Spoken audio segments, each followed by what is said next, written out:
सरसों की खेती में बुवाई करने से पहले खेतों की जुताई गहरी करानी चाहिए, जिससे कि जड़ों का ग्रोथ अच्छा हो सके।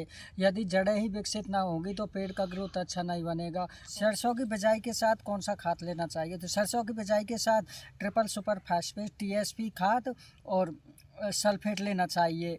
इसकी वजह से पेड़ों का ग्रोथ अच्छा होगा और पेड़ ग्रोथ अच्छा करने लगेगा। जैसा कि आप इस खेती में देख रहे हैं कितना अच्छा, हर पेड़ में बहुत अच्छा ग्रोथ चल रहा है। वीडियो को पूरा देखें और खेत को पूरा दिखाएंगे कि पेड़ों में कितना ज़बरदस्त नीचे से कल्ले चल रहे हैं। बहुत ही अच्छी खेती है सरसों की। सरसों में नीचे से कितनी ज़बरदस्त फूटान व कल्ले चल रहे हैं। बहुत ही ज़बरदस्त सरसों है और इसके लिए हर किसान सरसों करता है, लेकिन कुछ किसानों को यही पता नहीं रहता है कि कब सिंचाई करनी है और कब कौन सा खाद डालें और कब कौन सा खाद देना चाहिए।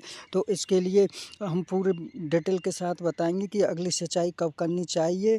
और पिछली साल सफ़ेदी रोग बहुत ही ज़बरदस्त देखने को मिला, जिसका वजह से उत्पादन बहुत ही कम हुआ। इसलिए यदि ये इस समय सरसों का उत्पादन अधिक करना चाहते हैं तो इस वीडियो को पूरा देखें कि अगली सिंचाई किस कंडीशन में करनी चाहिए और अगला सिंचाई के साथ खाद देना चाहिए या नहीं। तो देखिए पूरा वीडियो। तो इसके लिए सरसों की कंडीशन देखकर दूसरी सिंचाई करनी चाहिए कि कब करें। यदि आप नमी खेत में अधिक बनाए रखेंगे तो जिसकी वजह से सफ़ेदी रोग फैल जाता है, जिसकी वजह से सरसों के उत्पादन पर बहुत ही कम उत्पादन देखने को मिलता है। इसलिए सरसों की खेती पर विशेष ध्यान सिंचाई का करें कि सिंचाई कब कब करनी चाहिए। इस तरह ज़मीन सूख जाए और पेड़ों पर दोपहर के समय पत्ते मुरझाने लगे तभी अगली सिंचाई करें कि किस कंडीशन पर करनी चाहिए।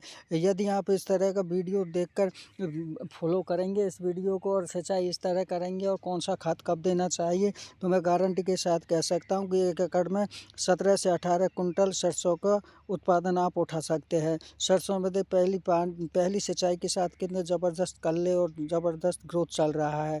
अब ये पेड़ पूरी तरह हष्ट पुष्ट और बिल्कुल अच्छी तरह विकसित हो गए हैं। जड़ों का ग्रोथ भी अच्छा चल रहा है और इसके साथ ही वीडियो पूरी खेती के लाइव के साथ वीडियो को दिखा रहे हैं कि कितनी ज़बरदस्त सरसों है 1 एकड़ ज़मीन में। तो दूसरी सिंचाई कब करनी चाहिए, तो इसके लिए भी हम आपको आगे चलकर बताएंगे कि दूसरी सिंचाई में कौन सा खाद देना चाहिए और कब करनी चाहिए। हमने पहली सिंचाई बिल्कुल कंप्लीट कर ली है और खाद भी दे दिया है और अभी खेत में नमी है, इसलिए अभी हम इसकी सिंचाई नहीं करेंगे। कंडीशन के देख कर ही सिंचाई करनी चाहिए। दिसंबर और या जनवरी में यह रोग बहुत ज़्यादा फैलता है, इसलिए सरसों का विशेष ध्यान रखें कि अगली सिंचाई कब करनी चाहिए। तो इसके लिए अगली सिंचाई पर यदि फूल चालू हो गया और आधा फूल बनकर कंप्लीट हो चुका है और फलियां चालू हो चुकी है, तो इस कंडीशन पर आप दूसरी सिंचाई कर सकते हैं। और दूसरी सिंचाई पर पानी देना चाहिए, पानी के साथ साथ खाद देना चाहिए नहीं। तो इसके लिए भी आप इस वीडियो को पूरा देखें कि कब खाद दें और कब पानी की सिंचाई करनी चाहिए। सरसों यदि इस कंडीशन में है और दूसरी सिंचाई करना चाहते हैं तो इसके लिए 25 केजी यूरिया सरसों में ऊपर से फेंक देना चाहिए, जिससे कि यूरिया से फ़ायदा यह होगा कि फलियों के दाने मोटे होंगे और सरसों का में जो फराब है वो बहुत ही लंबा बढ़ेगा। फराब बहुत ज़्यादा विकसित होगा और सरसों की लंबाई बहुत अधिक देखने को मिलेगी। यूरिया की वजह से इसमें सरसों का उत्पादन बहुत ही ज़बरदस्त देखने को मिलेगा। यदि आप इस समय यूरिया देते हैं, यूरिया देना चाहिए इस समय पर।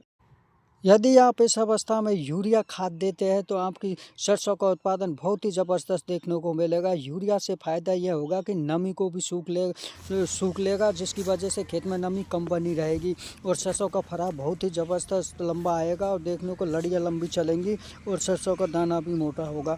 तो इसी तरह का वीडियो देख लीजिए, चैनल को सब्सक्राइब करें, वीडियो को लाइक करें